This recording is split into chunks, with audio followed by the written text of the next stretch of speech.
Assalamualaikum warahmatullahi wabarakatuh. Kami dari kelompok 11 dengan mata kuliah Manajemen Keuangan dengan dosen kami Pak Fajar Sumantri. Pada kesempatan ini kami akan mempresentasikan slide dengan topik perencanaan keuangan untuk pendidikan lanjutan di Universitas Tokyo.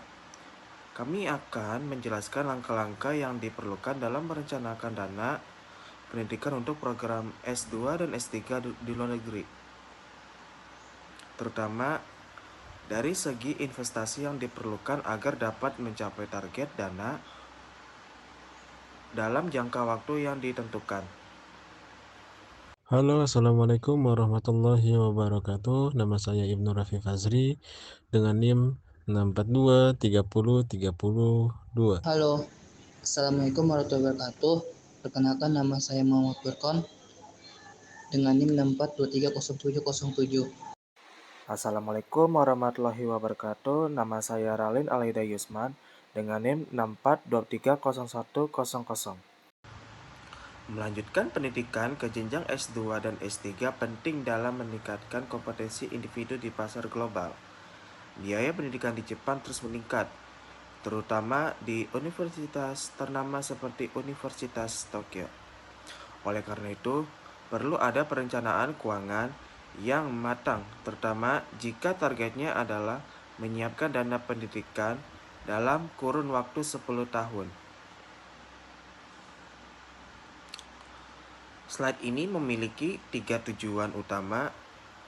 Yang pertama, untuk menghitung estimasinya pendidikan S2 dan S3 di Universitas Tokyo.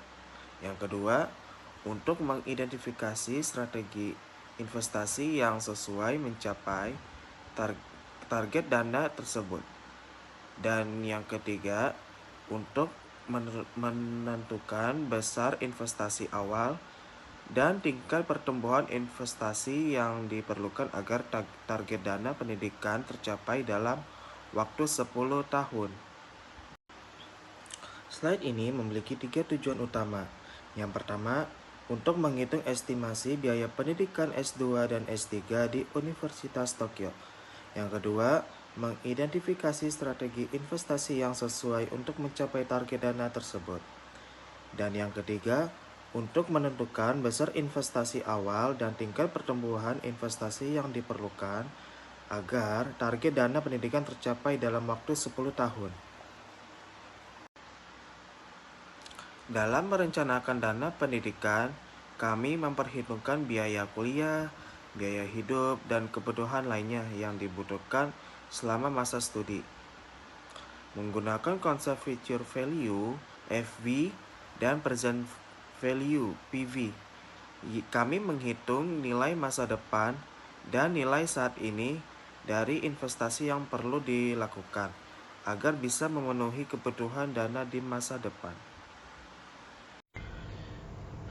Table Future Value. Table Future Value menampilkan proyeksi pertumbuhan investasi selama 10 tahun dengan tingkat pengambilan tahunan 10% di tahun pertama.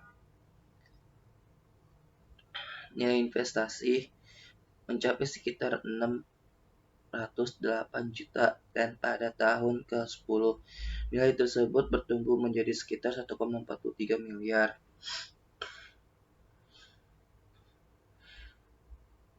Tabel ini menunjukkan bagaimana investasi awal dapat berkembang untuk memenuhi biaya pendidikan yang diharapkan. Tabel Present Value. Tabel Present Value membantu menghitung nilai saat ini dari target dana pendidikan 10 tahun ke depan. Sehingga kita bisa mengetahui berapa besar dana yang perlu diinvestasikan sekarang. Dalam perhitungan ini, kami menggunakan tingkat pertumbuhan investasi yang diasumsikan dari BNI sebesar 45% untuk memproyeksikan kebutuhan dana di masa depan. Pemilihan saham. Dalam mencapai target keuangan ini, pemilihan saham yang tepat menjadi penting. Kami menggunakan analisis fundamental dari teknikal untuk memilih saham serta Melakukan diversifikasi portofolio. Gunakan meminimalisir risiko investasi. Diversifikasi membantu agar investasi kita tidak hanya bergantung pada satu jenis saham saja, sehingga risiko total bisa ditekan.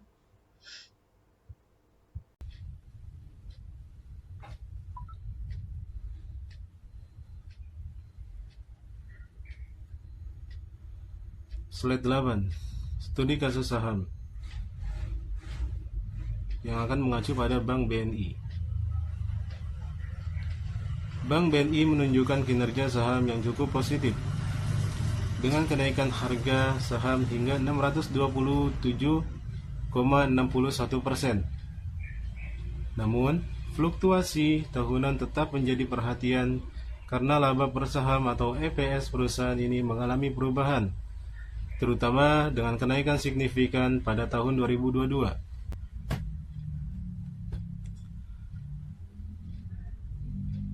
Slide 9.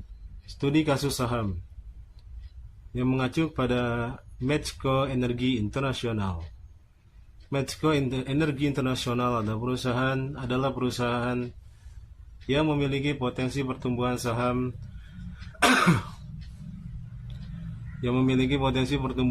yang besar. Pada tahun 2022, harga sahamnya meningkat 83,21%. Namun, performanya tidak selalu stabil. Terlihat dari penurunan nilai saham di tahun 2023, hal ini menunjukkan bahwa meskipun ada potensi besar, tetap perlu kehati-hatian dalam memilih saham ini sebagai bagian dari investasi jangka panjang.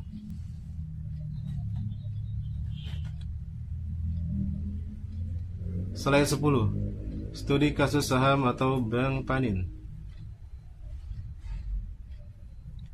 Bank Panin menunjukkan peningkatan harga saham sebesar 304,11%. Namun, laba per saham atau IPS mengalami penurunan tajam pada tahun 2024. Fluktuasi IPS ini perlu diperhatikan karena menunjukkan risiko ketidakstabilan dalam pendapatan yang dapat mempengaruhi hasil investasi di masa depan.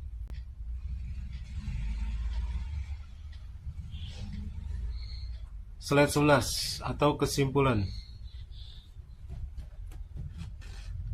Secara keseluruhan, perencanaan keuangan yang matang dan terarah sangat penting untuk mencapai target dana pendidikan di luar negeri. Studi kasus saham menunjukkan bahwa investasi perlu dipantau secara berkala dan disesuaikan jika diperlukan.